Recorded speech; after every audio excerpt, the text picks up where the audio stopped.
Hello guys, welcome back to Tundra Missionary. This is Zach and I am here for another album review. And today I am continuing the Pink Floyd stuff, so let's get to that. Today I am reviewing Pink Floyd's most popular album, Dark Side of the Moon. Yep, very recognizable album cover. I'm sure most of you have seen that before, even if you haven't listened to this somehow. My version of the album has 9 tracks. It combines the first 2 tracks, Speak to Me and Breathe, but the original has, there are some copies that have 10 tracks, but this version I have has 9 tracks. It is 43 minutes long. It was made in 1973. The genre is purely progressive rock. The many themes that elapse in this album, lyric-wise, are conflict, greed, the passage of time, and mental illness.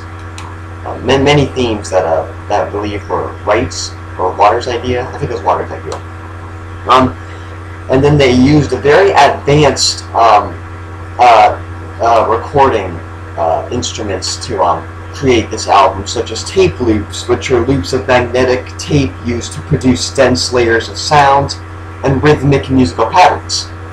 And then there's also a multi-track recording, which is recording separate sound sources simultaneously to create one big sound, which is pretty cool and very advanced recording techniques, especially for the time this album was created.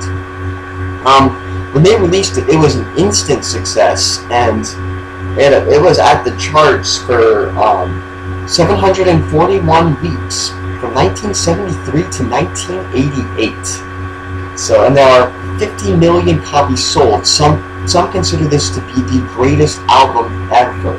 So it is a very successful album. It's definitely in music history. Definitely.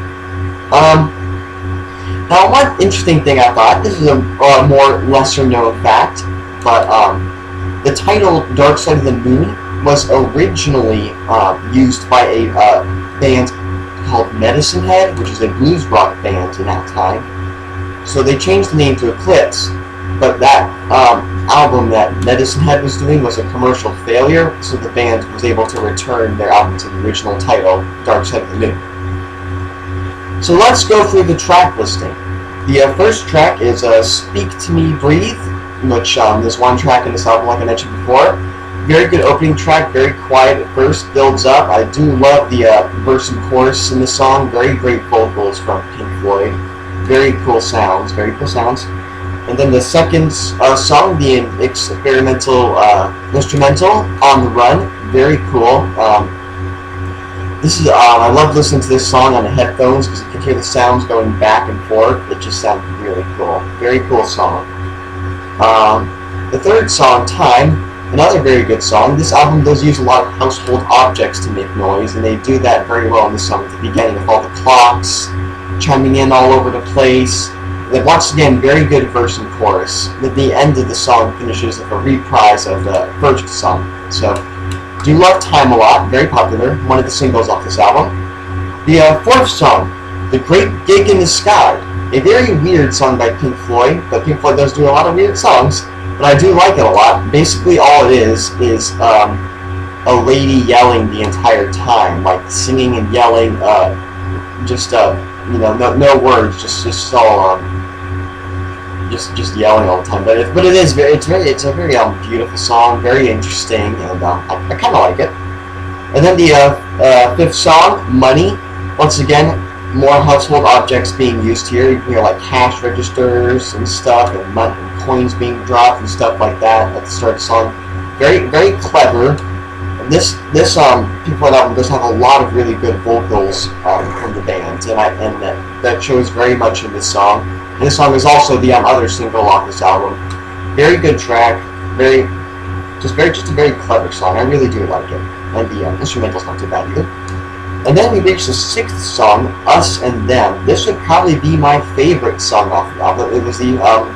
It was actually material that Pink Floyd had recorded for a while. They just never used it until this album. And I do really like this song. It's the darkest song off the album very, very dark. I wouldn't say it's creepy, but it's it's not a happy song, that's for sure. But I do like it a lot, and it's very long, very very cool. I like it. The seventh song, "Any Color You Like," we get another like 3.5 minute instrumental, which is it's really good. A lot of synthesizers in this song. It does remind me of, I see like a bunch of colors and stuff when I close my eyes and listen to the songs. The name does suit it very well. And then we reach the ninth song, "Brain Damage." Very good song. I think the vocals in this song are my favorite out of the whole album. I really do love the verse and chorus of this song. And then, of course, we finish off with the 10th song, "Eclipse," which is like a continuation of the 9th song, "Brain Damage," ending in like a big finale to finish the whole album. So, very, very great album. This is a very well done album. Very popular, obviously, so I'm sure I don't have to tell you guys to listen to it, because I'm sure a lot of you have already listened to it. So, very, very good album. I highly recommend you listen to it if you haven't. So, yeah, so that's it for this review, guys. So, thank you so much for watching, and take care. Have an awesome day.